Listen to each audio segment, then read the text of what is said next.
ગુજરાતમાં લોકસભાની ચૂંટણીઓ ત્રીજા તબક્કામાં આગામી 7મી મેના રોજ યોજાઈ રહી છે.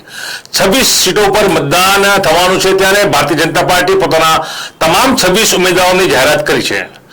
ગુજરાતમાં કોંગ્રેસ અને આમ આદમી પાર્ટીનું ગઠબંધન છે અને ગઠબંધનમાં કોંગ્રેસ 24 સીટો પર પોતાના ઉમેદવારો ઉભા રાખશે, જે આમ આદમી પાર્ટી છે તેના 2 સીટો પર ઉમેદવારો ઉભા રાખશે. આ પ્રકારનું સમીકરણ રચાયું છે. જોકે હવે ત્રીજી પાર્ટીની એન્ટ્રી થઈ ચૂકી છે. જી હા, AIMIM ના અસુદ્દીન ઓવૈસીએ પોતાના પાર્ટીના 2 ઉમેદવારો લોકસભા સીટમાં અહીંથી લડશે તેવી વિધિવત જાહેરાત કરી છે.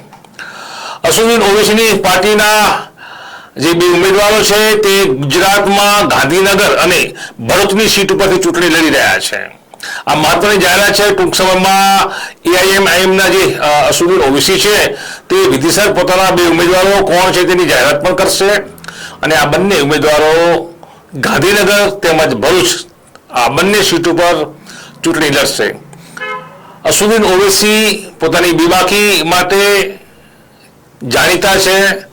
લોકસભામાં સૌથી વધુ વખત તેઓએ પોતાનો વાત મૂકી છે અને ગુજરાતમાં તેઓની હાલ લોકસભાની જે ચૂંટણી છે તેમાં 2 ઉમેદવારોની દરમિયાનગીરીથી હાલ તો ભારતીય જનતા પાર્ટી, આમ આદમી અને કોંગ્રેસ આ 3 પાર્ટીઓ વચ્ચે કોને ફાયદો થશે તે બાબત પર રાજકીય વિશ્લેષકો હાલ મંથન કરી રહ્યા છે. નમસ્કાર.